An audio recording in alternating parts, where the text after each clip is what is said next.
Oi pessoal, bom dia, tudo bem com vocês? Sábado lindo está fazendo por aqui, espero que com vocês aí também, não é? Parece que o Brasil está tendo um sábado bastante bonito.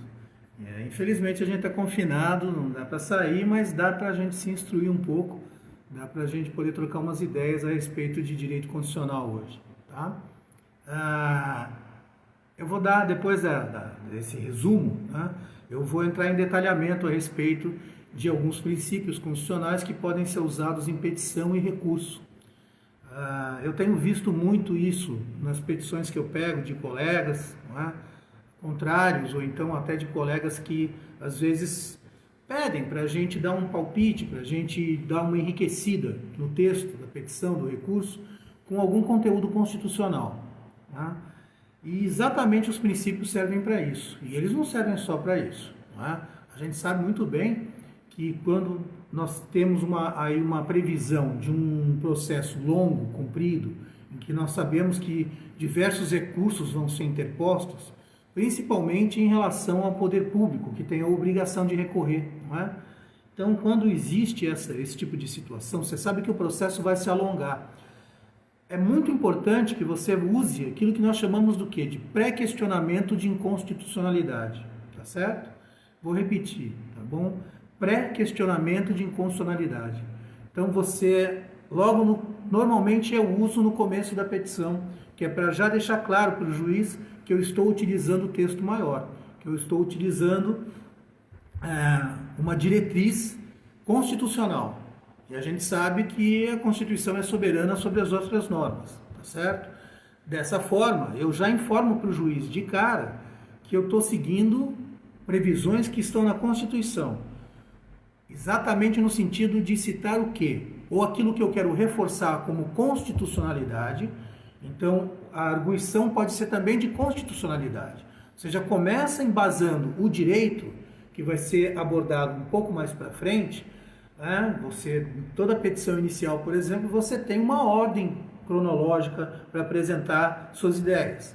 Você vai apresentar o fato, você vai apresentar a origem, na verdade, o objeto imediato, aquilo que aconteceu, que deu origem ao processo, o que está acontecendo agora para ter te levado a mover o processo, o que você tentou antes e não deu certo, e aí você fala de direito, jurisprudência e acaba fechando com pedido, usando doutrina, etc. e tal.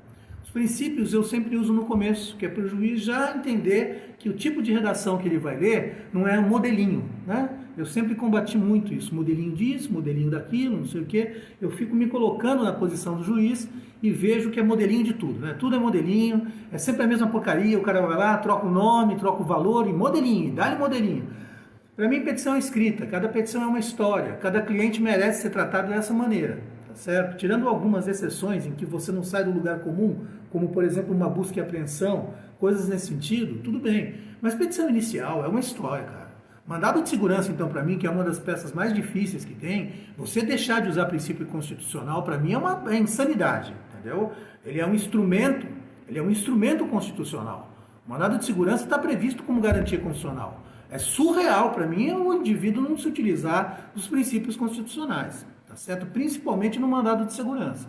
Agora, nas outras petições, seja qual for a área que você atua, né? Ana, bom dia. Bem-vinda, querida. Não interessa a área que você atua. Pode ser direito do trabalho, direito administrativo, civil, penal. Todos eles têm direitos previstos na Constituição e princípios também previstos. Alguns explícitos, ou seja, textuais, e outros implícitos. Nós vamos falar a respeito disso daqui a 5 minutinhos, quando então eu vou começar a aula de fato. Tá? Já vou explicando para vocês que nessa minha descoberta do YouTube, eu já vou tomando porrada na cabeça de novo, porque agora eu descobri que para fazer a transmissão ao vivo pelo canal do YouTube, que já está aberto, está lá bonitinho, precisa de 24 horas. Então você solicita, eles vão provavelmente fazer uma análise de você não ter nenhum tipo de crime cibernético, essas coisas, para depois autorizarem os seus vídeos ao vivo pelo YouTube. Então vamos de Facebook, não tem problema. Depois eu faço o upload, eu subo o arquivo para para o YouTube, tá bom? Por enquanto vamos de Facebook, que está dando certo também, o pessoal está gostando, então tá tudo bem. Renata, bom dia, bem-vinda. Muito bem, princípios constitucionais. Dando uma geral agora para vocês, é o seguinte: os princípios constitucionais, eles são baseados em valores. E eu me lembro muito bem que dos 26 anos de aula que eu dei, eu não comecei a dar filosofia logo de cara. Eu só comecei a dar filosofia depois do mestrado, 2006, 2007. E a gente estudava princípios não apenas constitucionais, mas valores também, né? E o pessoal do direito, galera, vou te dizer uma coisa, era muito complicado, porque ficava viciado naquele negócio do Kelsen, né? Para quem não lembra, Kelsen foi um filósofo, mas ele era o quê? Literalista, tá certo? Ele era positivista, só o que estava escrito é que valia. Então, o justnaturalismo, muito empregado no Rio Grande do Sul, tradicionalmente, que faz uma interpretação mais humana da norma aplicada ao caso, tá? Havia um choque. Quando eu estava na faculdade, o pessoal detestava isso.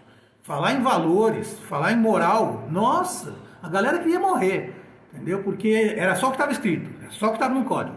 Obviamente que o mundo foi evoluindo nesse sentido, o mundo jurídico, principalmente lá fora, Itália, Espanha. Espanha é maravilhosa nisso. Inclusive, nossos irmãos argentinos aqui estão anos-luz na nossa frente em termos de interpretação constitucional. Podem ter certeza disso. A literatura deles é riquíssima, bem melhor do que a nossa aqui. Tá? Pode pesquisar. Vai para Buenos Aires que você vai ficar louco na livraria.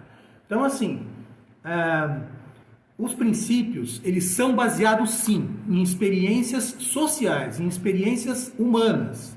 Então, são valores morais, sim, e devem ser empregados ao direito. O direito, afinal de contas, ele está para quê? Para resolver conflitos que foram formados em relações sociais ou familiares, mas sempre um relacionamento. Ninguém se processa, amigo, a menos que você vá para o manicômio. Toma lá o seu remedinho, camisão de força, porque você precisa de uma relação. A relação é sempre duas ou mais pessoas. Então, dentro de uma relação que não deu certo, não interessa a área, você e o Estado, você em particular, Estado contra Estado, município contra União, sempre você tem a utilização possível de princípios constitucionais baseado em valores. Tá? Então, não é para ter medo disso. Não é para ter medo disso. Tá? Eu vou passar para termos mais técnicos, como axiologia, o estudo de valores, daqui a pouquinho, que agora na chamada não dá tempo de fazer isso. Mas são segundos apenas. Vocês dão um tempinho, eu já estou voltando aqui no Facebook para aí a gente realmente destrinchar. E eu vou pegar a princípio, vou pegar pelo menos aí o quê? Quer ver? Brincando aí, 1, 2, 3, 4, 5, 6, 7, 8, 9, 10, uns 11, 12 princípios para a gente discutir como é que a gente utiliza isso em peça, recurso, contestação, seja o que for. Tá? Vai me dando a chance também de dar algumas dicas para vocês de posicionamento em relação à contestação, petição inicial e tal, que é bem legal usar os princípios nesses casos. Lembrando que eles também dão o direito do pré-questionamento de inconstitucionalidade, que é o que vai te dar direito de usar o recurso extraordinário.